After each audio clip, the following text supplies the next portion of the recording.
Greetings again everyone, and today I've got a short review for you of an absolutely classic mini-disc recorder, the Sony MZ-R50. Announced in September 1997, it was the smallest recorder available at the time and Sony's top model, costing 48,000 Japanese yen or about £250 here in the UK, so $280 or so. They came in silver, orange in Japan, or this beautiful blue colour, which is obviously the colour of the mint condition example that I'm showing you here. Now, I went to quite a posh grammar school as a teenager with a few rich kids there, not me though, and around 1998, mini-discs became affordable enough that virtually every kid I knew with at least a bit of money would have a mini-disc recorder, and I always envied anyone with a recorder like this one, so it's nice to be a bit older and have the money to afford one now. Even though it's a slightly older machine, there are lots of things about the MZ-R50 that I absolutely can't get enough of. Firstly, its rugged, metallic build quality means that this is a machine that's going to last. It was known at the time among repair technicians for being a particularly reliable machine, and that made it a popular choice for journalists working in the field or for event recording. Its large, clear screen and overall very good looking design means that this is one handsome beast to look at, especially if you get the striking blue or even the orange version. I love this recorder's controllability too. It's from the era when there were buttons for everything instead of a menu system, so it's quick and easy to control, and the fully rotating control wheel makes it quick and easy to navigate your disc and to add disc and track titles. The buttons work with tight precision and no wobbling. The player came with a new style of inline stick remote control, which was very handy, although not as high quality as newer remotes. I also quite like the sound quality of this thing as a player.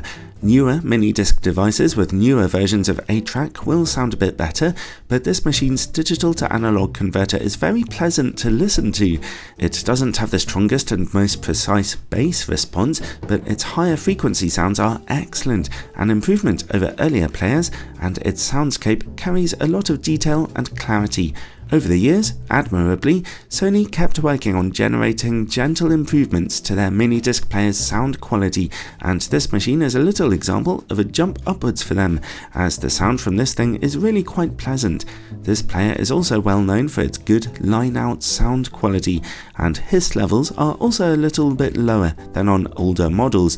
Its 40-second anti-shock memory was also very good for the time, so it's a cut above older players in that sense too. I was also really impressed with this player's speed. It loads up discs very quickly and skips tracks quickly too, much faster than newer mini-disc players, which slowed things down a little in order to improve battery life. The motor is slightly noisy though. And on the subject of battery life, for this player it's about 6 hours, which was acceptable at the time, although the Lip 8 battery that this particular model needs is unfortunately not made anymore by anyone at all, at least not at the moment, and the original batteries they came with will have long since stopped working by now in nearly all cases. Thankfully, I've got a Chinese-made battery here from a few years ago, which is still working fine, but cooler than that, there's a guy on eBay who actually 3D prints Lip 8 battery holders for this exact player, and if you fit it with a 14500 3.7 volt lithium-ion battery, it'll work just as well. Another win for free market capitalism there. I'll put a link in the description down below. Failing that, you can always get a side attachment which will let you use 2 AA batteries, but that's a seriously ugly solution. I think if you're going to go the whole hog and be geeky enough to play around with mini-discs in 2024 and beyond, you should at least have your player looking sleek and not so clumsy.